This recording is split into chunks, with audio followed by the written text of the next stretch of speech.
And thank you for giving me the opportunity to present the work that we do in Lausanne at the CHUV.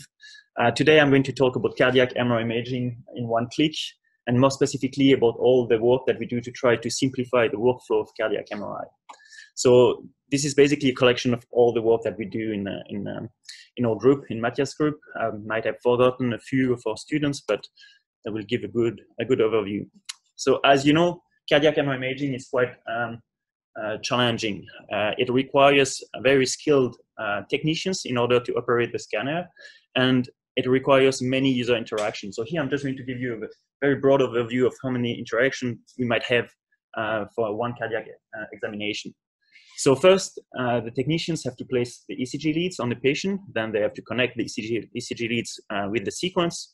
Then usually most of the acquisition are performed during the most quiescent period of the cardiac cycle, which is late diastole. So we have to choose the trigger delay, which can be complicated since the cardiac cycle, or let's say the time between two waves can change. Then we need to choose what type of acquisition we want. Some sequences require inversion, so we have to decide of an inversion time. Then the technicians have to place select the slice orientation. Since if we want to do 3D imaging, in general, we need to use navigators in order to acquire the acquisition over multiple breath holds. When we select the navigator, we have to choose as well the acceptance window. And basically, as you can see, there are many user interactions. If any of these user interactions is badly done, then the image quality will suffer. In addition, if we want to do, for example, if we want to measure function with cardiac imaging, which is one of the most important measurements that we do, we need to acquire many slices in order to find the view of interest. So first, we acquire a localizer, then we acquire a transverse image, a pseudo two chamber, which can then allow us to acquire the pseudo four chamber. We then move to the pseudo short axis, which then allows us to acquire the true four chamber view. From this true four chamber view, we can get the true short axis view, and then we acquire a two chamber or three chamber depending on what we want. So as you can see, again, this type of protocol with a very skilled technicians takes about 10 to 20 minutes. So it's quite long. And in addition, for all these acquisition, we need to do a breath hold. So for volunteers, it's relatively easy, but for some patient population, that can become very difficult. So clearly, this is a very involved protocol. And to further highlight that point, we asked our technician, Dr. Jean-Baptiste Ledoux, to calculate the number of mouse clicks that were necessary to perform a brain scan and a cardiac MRI scan. So for the brain scan, I don't have the exact number, but as you can see from that bar, we don't need that many clicks. Now, for the cardiac exam, we obviously need a lot more clicks. So clearly this graph indicates that something has to be simplified with the cardiac workflow. And basically this is really the work we try to focus, or we try to do in Lausanne at the CHUV. So the goal that what we would like to have is this magical one-click solution that you can find in many places. As Matthias said, the example of I think when you go on Amazon and you get a book on Amazon, you can just click once and you get your book. So we would like to do the same with cardiac MRI imaging, where we click, and then we can retrospectively acquire the data and obtain, sorry, it's kind of coming, oh, that was too fast. And then we can query the data to have all the information we want. So we can have function, we can have scar, we can do imaging of the coronaries, we can do mapping, and I don't know why the movie is not playing, maybe to start it again. No, sorry. I want to play it because it looks nice. Just have to go slow. There we go. Well done. It's not playing. It's okay. I think I have other movies later. And no, it's really not playing. That's okay. Anyway, so let's review a little bit what we do for the state of the art of cardiac MRI imaging. So we saw a little bit of that in the first few slides. But as I said before, we acquire the data during the least, the most quiescent period of the cardiac cycle. So we have to select a trigger delay. We usually use a T2 prep, a navigator, a fat saturation in order to remove all the fat from the image. And then we have our acquisition or data acquisition. We can place this data acquisition over the top of the heart. Then we place the navigator on top of the diaphragm, which then will give us information about the position of the lever. And then with the acceptance window, basically all the data that are acquired when the position of the lever is within that acceptance window, we keep the data for reconstruction. If the position of the lever is outside of that window, we reject the data and we keep acquiring until it falls within that window. So it's not very efficient. It's very common to have acceptance rate of about 30%. So basically this type of approach, which is again the state of the art, has a lot of disadvantages. First, because of that unpredictable, basically cardiac frequency and respiratory pattern, the reconstruction is very inefficient and the acquisition time is unpredictable. It requires complicated planning, so we need again very skilled technicians to do that. We have to place the navigator, we have to select the trigger delay, we have to place ECG leads. But in general, this approach doesn't require any motion correction, and we achieve anisotropic spatial resolution. So in order to improve the framework slightly, what we can do is first remove the navigator and place that navigator within the imaging data. So we place here, basically, as you can see, so this is the same trajectory as Benedetta showed us before. This is one spoke or one interleaf, which basically spiral down, and then the spiral is rotated by the golden angle. The particularity of this trajectory is that the first readout is always along the SI direction, so it's an SI readout. And this SI readout can then be used to measure basically the position of the heart, so as I will see. So basically this data acquisition, I mean, we place the navigator, we don't need to place the navigator anymore, but this SI readout will be the projection of the whole volume that we are imaging. And then if you look at that projection, basically, if you take the Fourier transform, we really get the projection of the heart, and we can basically measure the displacement of the blood pool. So as you can see, all those like small waves, all these small waves basically indicate the motion of the heart along the SI direction. So we can measure this motion, and we can use the information of this motion to basically correct along the motion along the SI direction. So obviously, this is not optimum because the motion of the heart is highly non-rigid, so just correcting along the SI direction is suboptimal. So, but here we were able to improve slightly the protocol. So now we have 100% scan efficiency since we use all the data to reconstruct. The duration of the acquisition is not known exactly, but at least we know how many cardiac cycles we will need. There's no navigator, but we still use the trigger delay and we still need an ECG. And as I said, the motion correction is very suboptimal because we use a linear rigid motion while the motion of the heart is highly non-rigid.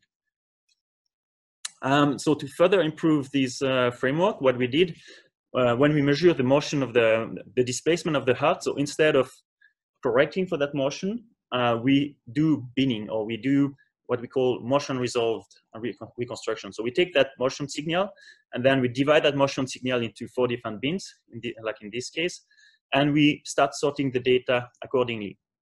When we do that, we dilute the data extensively. So we have very undersampled data.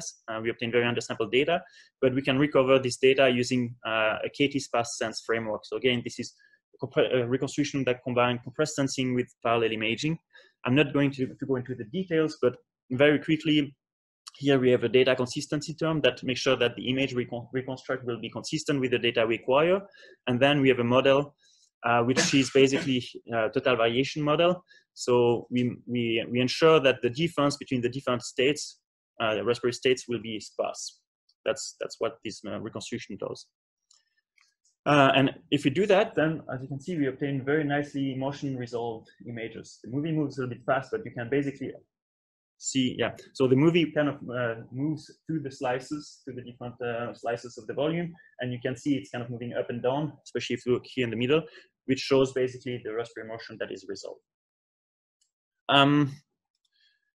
And once we select just the N expiration and we move through the volume, you can see that we obtain very beautifully resolved images that show a lot of details in the anatomy. And then we can do reformat of these images, which allows us to see either the right coronary artery or the left system of the coronary arteries. So this approach, we still have 100% scan efficiency, which is again not 100%. I mean, we don't know the duration exactly, but we know at least how many cardiac cycles we will need. We don't need any navigator. There's no trigger delay. We still need a trigger delay. We still need an ECG, but this time we don't do any approximate motion correction. There is no motion correction here. We reconstruct the heart. The motion of the heart is resolved basically. So moving from there, we then moved basically to a free-running 5D cardiac MRI framework. So that was kind of the idea of Simone Copo, who basically was wondering why do we need to wait to only acquire the data during the quiescent period of the cardiac cycle, and he decided to acquire the data continuously and then deal later with the motion. So the way it works is that we acquire the data continuously, the same acquisition as before, but no, since the acquisition is acquired without synchronization with the cardiac cycle, it means the data will be corrupted by not only respiratory motion, but also cardiac motion. So now if you look at the SI includes the motion of both the respiration and the cardiac motion. Then we acquire for about, for the first protocol, we used to acquire the data for about 14 minutes. So we had about 10 gigabytes of data, depending on how many calls we were using. Then we use these, we take all this data, and which basically we were acquiring 120,000 readout lines, which correspond to about 200% of the Nyquist limit. Then we sorted this data into different cardiac phases and as well into different respiratory states, the same as before. And basically we ended up with volumes that only had about 1,000 readout lines, which correspond to only about 2% of the Nyquist sampling rate. So these data are highly undersampled. If we try to apply just a grading reconstruction of this data, we obtain images with a lot of aliasing artifacts. But thanks to the radial trajectory, this is very forgiving. Here we only have 2% of the Nyquist limit, and we can still see through the noise, basically, because our eyes are very good at reading through the noise, basically. But again, so this is a good. With the radial, it's kind of very forgiving with undersampling. But now, if you apply the same type of reconstruction as we did before, we just added no regularization as well along the cardiac dimension. As you can see, if I move back and forth, we were able to really clean up these images. So basically, that is the free-running 5D cardiac framework that we've developed. So now we have 100% scan efficiency. Now the duration of the scan is fully known a priori because it doesn't depend on the cardiac cycle anymore. We don't have a navigator. We don't need any trigger delay, but we were still using the ECG at that time. So then came Lorenzo, and basically Lorenzo worked on trying to extract cardiac and respiratory self-gating signals from the data. So what he did is he used this SI projection. So this SI projection that is repeated over time. He used the SI projection from all the different coils, take the Fourier transform of this SI to obtain projections. Then he concatenated this SI projection into a 2D matrix, applied some kind of some principal component analysis, did some automatic component selection and filtering of these components to extract both a cardiac and a respiratory self-gating signal. So for the cardiac self-gating signal, he was selecting the component that has basically the highest energy in the frequency band of 0.5 to 2 Hertz, which is kind of the frequency of the cardiac cycle. And then for the respiratory component, he chose the component that had the highest frequency within the range of 0.1 to 0.7 Hertz. And then once he has this signal, basically instead of using the ECG signal, he used the self-gated cardiac signal. And then he compared that with the more standard approach, which used the ECG. And basically, I don't have any quantitative results here, but you can just compare these two images, which is ECG on the left and self-gated on the right. And basically, you can see that in both cases, the motion is very nicely resolved. And we couldn't see any difference between the two approaches. So thanks to this self-gating approach, now we have a framework that is 100% scan efficiency. The duration is known a priori. There's no navigator, there's no trigger delay, there's no ECG, no motion correction. We have isotropic spatial resolution, and on top of that, we don't have any contrast statements. So we basically have a push-button solution that we were kind of looking for. Then we have a lot of people that keep using this framework, and they've actually improved it further. This is basically the work from Nemanja and Jessica. I'm just moving back again.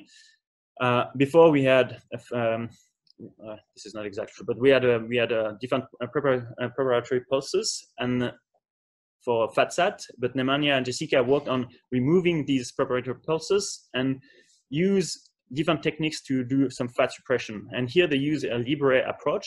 So it's a pulse, no, that is, it's a binomial, it's a binomial pulse, yeah, I think so, of resonant pulse, which basically, if you look at the frequency response of the pulse, it has some intrinsic fat suppression qualities or whatever. And basically, they were able to show that they get better fat suppression. So on the left, we have the new technique, the LIBRE. On the right, we have the old technique, the one we saw until now. And basically, you can see that we get much better fat suppression using the LIBRE approach than the old chest technique. Doing similar work, but using a slightly different approach, Jessica then used a FISS approach, which basically combine, it uses blocks of the SSFP sequence with a restore pulse and a spoiler, and this block is repeated over time. And when you do that, again, the frequency response of that sequence has some intrinsic fat suppression response, which is again very nicely exploited here by Jessica to remove all the fat around the coronaries. And again, maybe I should say, why do we want to suppress fat in cardiac imaging? Is basically just to be able to see the coronaries. Mainly, I mean, that's not the only reason, but that's one of the main reasons, because the coronaries are embedded in fat, in epicardial fat. We can also use this framework to do 5D ejection fraction very quickly. So on the left, at the beginning, you remember I showed you the clinical protocol that takes about 10 to 20 minutes to acquire the different views to measure the ejection fraction. Now we can do the same thing in only either 7 minutes, 4 minutes, or 2 minutes, depending on which spatial resolution we want.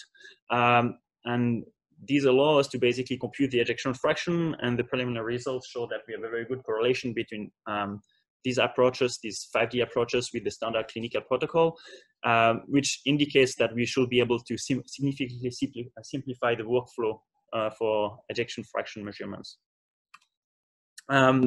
We've done as well some work with the Children's Hospital of Philadelphia. We basically use FERUMOXYTOL, which is a contrast agent, to improve the image quality. And as you can see, when we use FERUMOXYTOL, we get beautiful, with very nice contrast between the blood and myocardium images. We got a lot of details. These are congenital cases.